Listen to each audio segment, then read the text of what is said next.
Types and functions of rails. At the end of this lesson, you will be able to define a rail, explain the functions and types of rails, describe the defects in rails. A family is happy and content when its individuals are supportive of each other. Parents who are understanding and supportive of each other set up a perfect example for the children to follow. Similarly, the rails of a railway track work together for the proper functioning of railways. If one rail is broken or defective or misaligned, it may lead to railway accidents. Thus, it is clear that rails serve as the main element for the proper functioning of the railways. In this lesson, we shall be learning the functions and types of rails in detail. Rails are the components of a railway track, which are laid in two parallel lines. These two rails are separated by a definite distance called as the gauge. They provide a clear cover between the wheelbase and the sleeper ballast layer by uplifting the train from the ground level. The cross-section of a rail resembles an I shape with three components, namely the head, the web, and the base. The top portion of the rail is the head. It helps to take up the impact of the fast-moving wheels. The bottom flat portion is the base or the foot. It helps in clamping the rail to the sleeper as well as in transferring the train loads. The middle portion of a rail is the web. It provides the necessary stiffness to the entire rail section. In addition to the stated individual functions, the rails perform the following functions in general.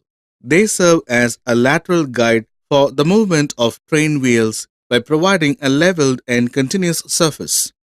They also provide a smooth pathway with very little friction.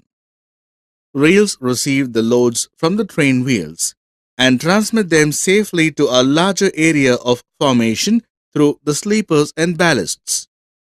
In addition, they bear the stress transmitted through the axles and wheels and also bear the braking and thermal forces.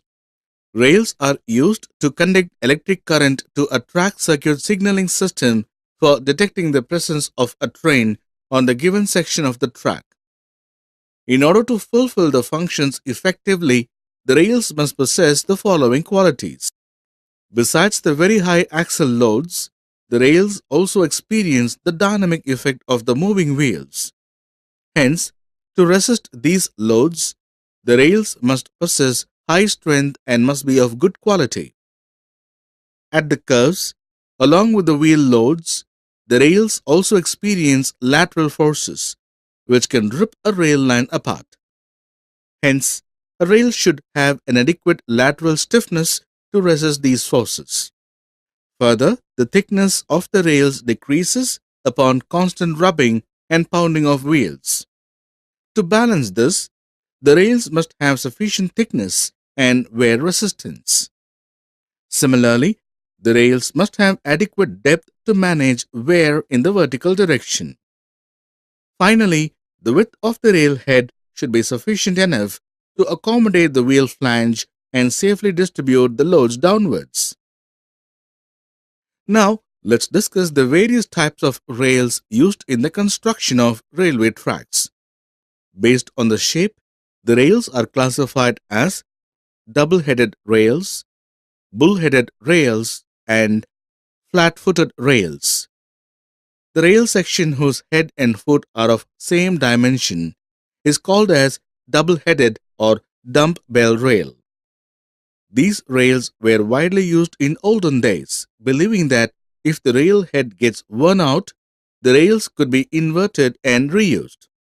But it was later found wrong because along with the head, the foot also got corrugated under the impact of the wheel loads. Currently, double-headed rails are obsolete. To overcome the defect experienced in a double-headed rail, an improvement was made by making the head larger than the foot. These rails are known by the name bull-headed rails. Both the double-headed and the bull-headed rails rest on chairs for holding them in position and spread the load to the sleepers. A bull-headed rail offers a better alignment, solid track, and a smooth ride than a flat-footed rail. The rail sections having their foot rolled to flat are called as flat-footed rails. Flat-footed rails are fixed to the sleepers using a bearing plate. Here, no chairs are required to hold the rails in position.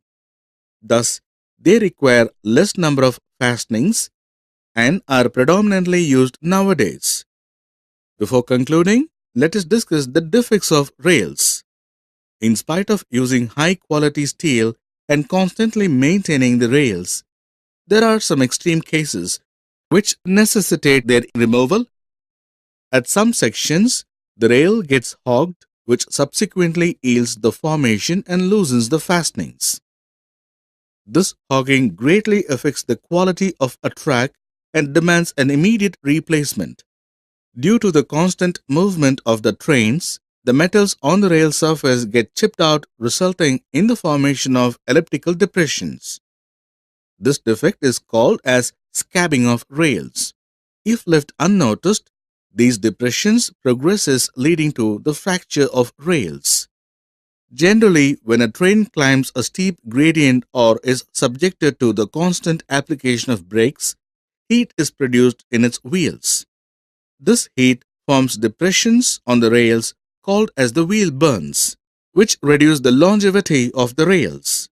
Besides this, minute depressions are also formed on the rail surface at irregular intervals, called as corrugations of rails. These corrugations are formed by various factors such as train operations, metallurgy, the age of rails, environmental conditions, presence of sand, etc. They loosen the keys and fittings, produce unpleasant noise, and disturb the packing of rail track structure. Majority of the track failures and derailments originate due to the defects in the rails. According to the degree of defect, a part of the rail or the whole rail is either removed or replaced. Thus, the safety of trains is ensured by using good quality rails and frequent monitoring and maintenance of tracks. Summary: rails are the components of a railway track, which provides a clear cover between the wheelbase and the sleeper ballast layer by uplifting the train from the ground level. Rails act as a lateral guide for the movement of train wheels. They provide a smooth pathway with very little friction. Rails safely transfer the loads to the larger formation area. Based on the shape, the rails are classified as double-headed rails, bull-headed rails, and flat-footed rails.